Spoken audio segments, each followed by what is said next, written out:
You know, for decades, the quantum computing race has been all about one thing: building more and more qubits. But what if the real path to a truly powerful quantum computer isn't about more, but about better? Today, we're diving into Microsoft's absolutely audacious multi-billion-dollar bet to build a quantum computer, not just from a new chip, but from an entirely new state of matter. Let's get into it. It really all boils down to one single fundamental problem. To get a quantum computer to solve problems a normal computer couldn't even dream of, you have to harness the super delicate, almost magical properties of quantum mechanics. But here's the catch. The quantum world is incredibly, unbelievably fragile. The biggest enemy of any quantum computer is this thing called decoherence. The second a quantum bit, a qubit, interacts with the outside world in any way, a tiny vibration, a stray bit of heat, it just loses its quantum information. Poof, gone. It's like trying to protect a soap bubble in a windstorm. And that one challenge has shaped this entire industry. And that fragility, that soap bubble problem, has created a real fork in the road. We're talking two fundamentally different philosophies on how you even begin to build a machine that can tame the quantum world. Okay, so this is where things get really interesting. The mainstream approach, the one used by folks like Google and IBM, uses what we're calling standard qubits. They basically accept that these qubits are going to be noisy and error-prone, so the plan is to throw a ton of powerful software, error correction, at the problem. The crazy part is, this requires thousands of physical qubits just to create one stable, logical qubit. Now, Microsoft's bet is completely different. They're trying to build a qubit that's born stable, one that's protected from noise at the hardware level. The information isn't in one little particle, it's woven into the very fabric of the system. Think of it like this. A standard qubit is like storing a 1 by placing a single pebble on a table. The slightest breeze can flip it. A topological qubit, on the other hand, is like storing that information by braiding a knot in a rope. Little nudges can't undo the knot. You have to change the entire braid. And that inherent protection is what Microsoft is betting the farm on. So, to make one of those braided rope qubits, they couldn't just order parts off the shelf. They had to literally invent a new class of material, something that until now only existed in the pages of theoretical physics papers. They call it a topoconductor, and it's the secret sauce that makes this whole thing possible. And you gotta understand, for years, this was a massive scientific gamble. A multi-decade quest just to prove that this wild, topological state of matter could even be created in a lab, let alone controlled. And then, earlier this year, everything changed. After decades of grinding away at fundamental research, the physics experiment finally became a real-deal engineering milestone. And this is it, the world's very first quantum processor, powered by these new topological qubits. Say hello to the Majorana 1.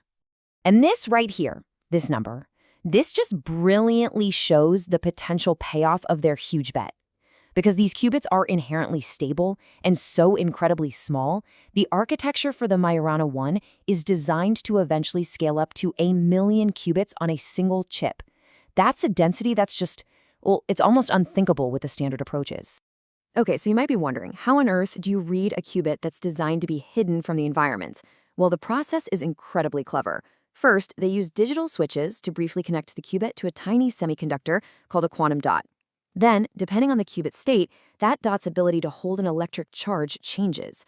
And finally, they just bounce microwaves off the dot, and the signal that reflects back tells them the state of the qubit. It's clean, it's digital, and it's built to scale. But look, Microsoft's vision has always been bigger than just the hardware. From the beginning, they've been building an entire cloud platform to make quantum computing accessible to everybody, developers, scientists, you name it. And you can really see this commitment on the software side. In late 2023, they completely rewrote their quantum development kit, the QDK. And the performance gains are, well, they're staggering. The file size is over 100 times smaller. It starts up pretty much instantly. And maybe most important of all, it can run directly in a web browser, no installation needed. They're tearing down every single barrier they can find for developers. And the Azure Quantum platform isn't some walled garden just for their own machines. No, it's a totally hardware-agnostic ecosystem. Developers can hop on it today and access machines from partners like IonQ and Quantinuum. It's even got an AI copilot to help write quantum code, and this amazing resource estimator that tells you exactly what it'll take to run your algorithm on a future quantum supercomputer. So what's the ultimate goal here? What kind of problems will this incredible technology finally let us tackle? Well, Microsoft is crystal clear on this. The first and most profound impact is going to be in simulating the physical world.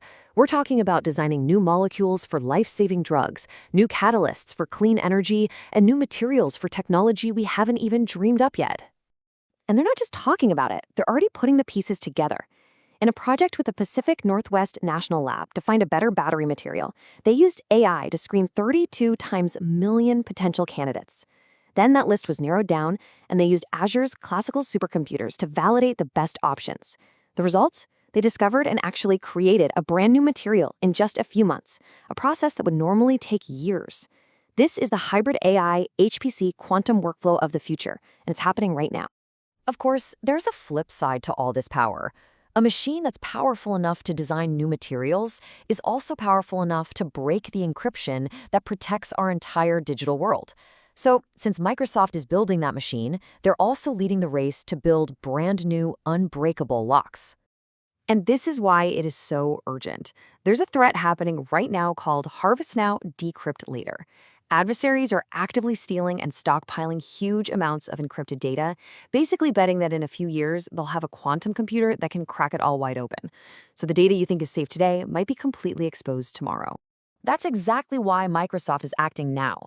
They have a clear, multi-phase roadmap to make all of their own products, from Windows to Azure to Microsoft 365, completely quantum safe.